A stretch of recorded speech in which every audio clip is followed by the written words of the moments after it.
بین الاقوامی مارکیٹ میں خام تیل کی قیمتوں میں زبردست کمی کے باعث آج گھریلو سطح پر پیٹرول اور ڈیزل کی قیمتوں میں مسلسل دوسرے دن کمی آئی ہے۔ دہلی میں پیٹرول 21 پیسے فی لیٹر اور ڈیزل 20 پیسے فی لیٹر سستا ہو گیا۔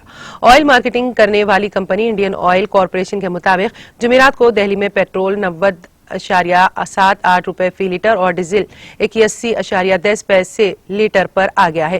اس سے قبل ان ایندھنوں کی قیمتوں میں مسلسل 24 دنوں تک کوئی تبدیلی نہیں ہوئی تھی۔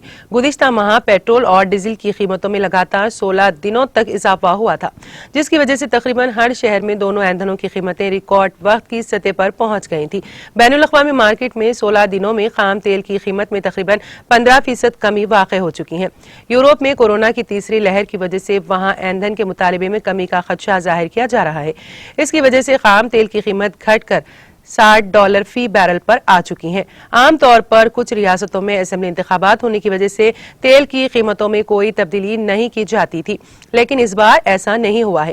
بہار اسمبلی انتخابات کے وقت تیل کی قیمتوں میں کوئی تبدیلی نہیں کی گئی تھی، لیکن ابھی مغربی بنگال، کیرالہ، تمل ناڈو، آسام اور مرکز کے زیر انتظام علاقے پیڈوچیری میں ہونے والے اسمبلی انتخابات کے درمیان تیل کی قیمتوں میں کمی کی گئی ہے۔